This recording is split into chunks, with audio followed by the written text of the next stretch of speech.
John Rockefeller. John Davidson Rockefeller was born in 1839 on the 8th of July.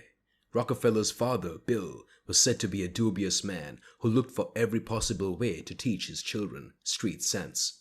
He was determined to make his children understand that life wasn't fair, and you need to wise up to have your place in this world. However, his mother was a sharp contrast to his father and would find ways to influence her son positively, putting godly values into him constantly. She influenced him to the point that he became a born-again Christian. Even at a very early age, we can say that the conflicts in parenthood seemingly helped Rockefeller get to the point he got to in life. His father teaching him street and business sense, while his mother taught him godly ways, and the two fresh analogies blend to create a powerful man. His father, however, was never around and was always on the road. It was said that he dealt in the business of mixing medical potions that never worked and selling to people who were gullible enough to buy. However, the good thing was he taught his children shrewdness. John never had a close relationship with his father, as he would go for a very long time, long enough till the last money he brought home will be finished so he could drop another huge sum and hit the road again. However, whenever he was around, he made it a point of duty to teach his boys about the life. He would find a way to cheat them to make them smart. One of the examples he taught him about being smart on their toes was when he asked John to fall into his arms, pretending that he will catch his son but moving his hand at the last minute, making John fall hard on the floor. This is no wonder why John and his brother named Williams became the smartest and richest man during their lifetime. When Rockefeller turned 16, he was determined to become independent. He wanted to be self-sufficient and stop waiting for his father to come back from his long trips. With heavy heaps of money derived from duping people, John Rockefeller opted to take course on bookkeeping, which took him 3 months to achieve after looking for a job for several weeks. He found one with a company in Cleveland, United States. Since John had a business sense like his father, he was ready to start a business within a few years of having saved enough money. He found a partner and together they began. John was very smart in money matters and developed a very keen saving culture. At 27, he had become the owner of an oil refinery in Cleveland, which was said to be the biggest of its kind. The next thing to do for him was to start up a business in meats, grains, and many other products. He was smart enough to sight the future need for expanding oil production, and he leveraged on that need by setting up an oil refinery beside Cleveland. This was his first ever refinery that happened in 1863. John founded an oil company which he named Standard Oil in 1870 and became rich as the demand for kerosene and gas increased.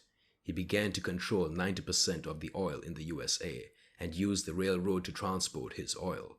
Soon and sadly enough, his business started to face scrutiny and criticism. Rockefeller founded the University of Chicago and Rockefeller University. He also contributed financially to the creation of the Central Philippine University, which was located in the Philippines. The oil business started to be seen as a risky one, as it attracted fires that would effortlessly burn down the refineries. John started to encourage people to invest in his oil business and rewarded any investor very well in the long run.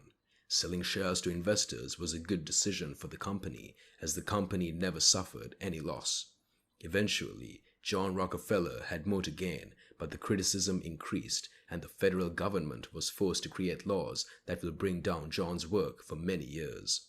This was because a lot of people began to find his mode of business unfavorable. This situation forced John Rockefeller to step down and put the business in the hand of a subordinate. He was 55 at the time. After he retired, he went deeply into being a philanthropist, as he used his wealth to immensely make life better for the society. He was very faithful when he came to tithing, which he did right when he started his first job ever, and he continued to the end of his life. It was noted that when he was much younger, he gave financial assistance to the blacks who were just released from being slaves. He was noted that he had such spot towards them and was very much eager to help them bounce back out of the life. They had known John Deere Rockefeller's net worth at some point was estimated to be the largest in the history of the world, who was also said to be a generous man. John got most of his wealth from the Standard Oil Company. During that time, the company was reorganized to be the most powerful company ever. Due to its monopolistic nature, it dragged down aspiring competitors and never allowed them to see the light of day. John was married to Laura Spelman, and together they had 5 children. Laura was notably his confidant, and it was said that he relied on her counsel almost every time. John was a very religious man, and this helped to guide his life habits, decisions, as well as his business.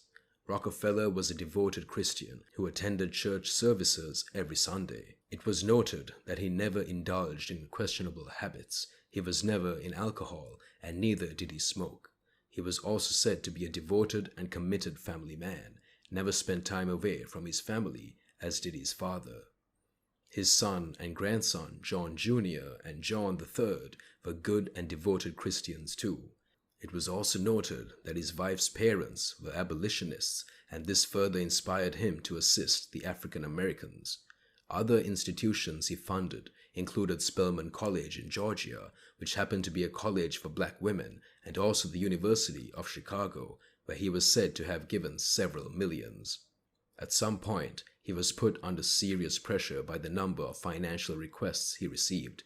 It got to a point that he asks his son to handle anything that had to do with donations and given. It was reported that thousands of people wrote letters to John requesting for financial assistance, which became quite cumbersome. No doubt, a man like John Rockefeller is rare. Can we find a man in this time and age who is the wealthiest in his country and who has high moral values? At the same time, will he also be a great husband, father, as well as an ardent giver who gives to the cause of the society and individuals in need of financial help? Truly, John Rockefeller's is an inspiration to anyone. Comment down your thoughts about the trillionaire John D. Rockefeller. Don't forget to like this video and subscribe to our channel. Thank you so much for sticking till the end of the video. See you in the next video. Till then, goodbye.